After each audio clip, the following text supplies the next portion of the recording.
Hello travelers, Boardman21 here, and today I got another unique video for you. Now this one is going to be based on the 7 new uniques coming in 8.4 that EHG is giving us. The last video was 3 uniques that are player made. And with these uniques, they're coming straight from EHG, so let's go ahead and cover them. The first one, we got a pair of boots called Snowdrift, and with these they come with an increased chance to apply frostbite on hit. They come with increased percentage frostbite effect per 10% freeze rate multiplier. Now those numbers right there may seem small, but those are actually huge. You can get 2,000 to 3,000% freeze rate multiplier on your entire character in a min-max build towards endgame. And with this, that means you could get up to 600% frostbite effect, which means you would do 6 times more damage with frostbite, which is a huge amount, which means that if you already had a frostbite build that was doing good damage, this would take it to the next level. If you've been unable to build into frostbite and have struggled with it, this pair of boots might make it viable. I'm kind of curious where frostbite goes in the future, if it's going to require this pair of boots to do decent damage with it, but we'll see what happens. They could change numbers around, the ranges could change for freeze multi on gear in several different gear slots, so it could change how much of an impact this actually plays. There's also increased dodge rating, plus 7 cold damage with spells and attacks, and 1% increased movement speed per 2 decks up to 20%. The next unique we have is called Longshot. This makes it so where puncture cannot be dodged. Now you may be asking yourself, they can't dodge it? Well, they can. Inside the Monolith of Fate endgame system, and even in the arena, some mobs spawn with it, and perhaps in other endgame systems in the future, enemies can have the modifier to dodge an attack. And with that, that would mean that puncture would now be able to just completely negate that, and you could take it at no down negative side effect. Puncture deals up to 40% more hit damage to distant enemies. I don't know how distant is, but I would assume at least 4 meters. And here we have added bow fire, bow cold, and bow lightning damage, along with plus 40 bow physical damage if you have at least 40 dex. So a good way to get a lot of extra bow physical damage. This would obviously be for a build that has that dex. Without it, it would be a very low leveling build, but that could bring it into the end game. This is kind of one of those hybrid uniques that could be really great early on. As soon as you get puncture, level 23, you can start using it. You can build into dex at the same time. You get to mid-game, hit the 40 dex, boom, you do even more damage, and that takes you into the end game, and then you can find something else that you want to use. I don't see this as being a super high corruption pushing end game build, but it definitely is a good monolith starter. I could be wrong.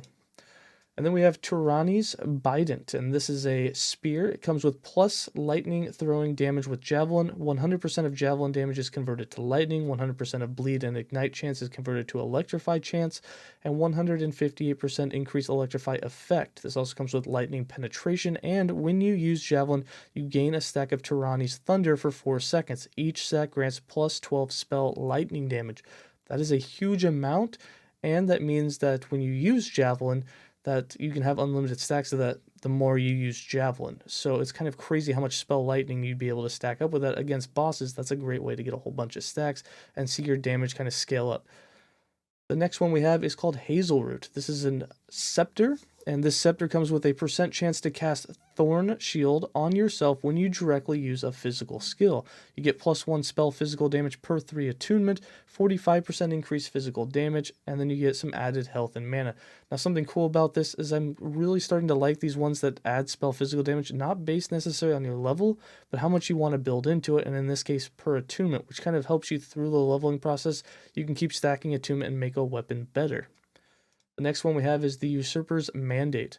This gives plus 2 to Acolyte minion skills. It is a 2-handed axe. What's crazy about that is if you have minion spells, say you have the Skeleton Mage, you can get a pair of gloves that has plus 2 minion spells, and then on another gear slot, you can get up to plus 4 on an Exalted piece to level 2 Skeleton Mages, which means just with this, or even if you stack in the Ominous Amulet, you could technically get plus 9 levels, possibly even more, with a minion spell skill for the Acolyte, which is just a crazy amount of additional skills.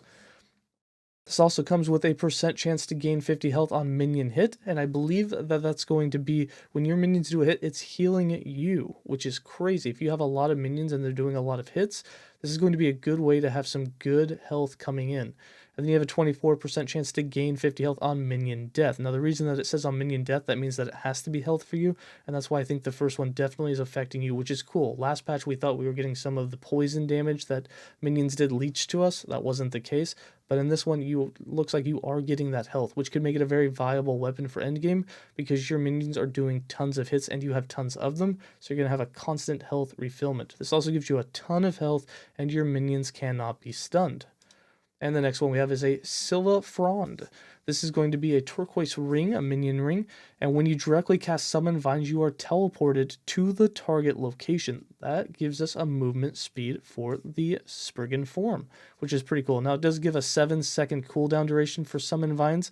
I don't know what the range is on that, if it's always going to be +7 or if you can possibly reduce it. I don't know if it's going to be able to be reduced if you have increased cooldown recovery anywhere else on your gear slots.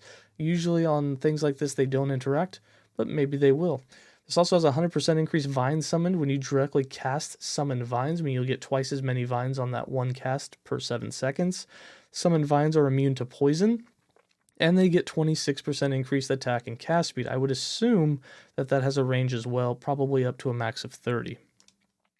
We have the Judicator, a two-handed spear. This comes with added spell fire damage, added melee lightning damage, +2 to Judgment, +2 to Javelin, 25% increased cooldown recovery speed for Javelin and Judgment, a bunch of healing effectiveness, and a % chance to cast Smite at a nearby enemy when you kill one. Pretty cool. And that is the last one. So which one was your favorite? For me, I really, really like this pair of boots. I'm really excited to see if it possibly makes Frostbite a super effective ailment for stacking in the endgame, or at least into a really easy way to get enough Frostbite on enemy to freeze them a lot more often. We'll have to see how it plays out in the next patch. Go ahead and let me know in the comments below which one was your favorite, and we can discuss it. As always, stay safe and have a good day.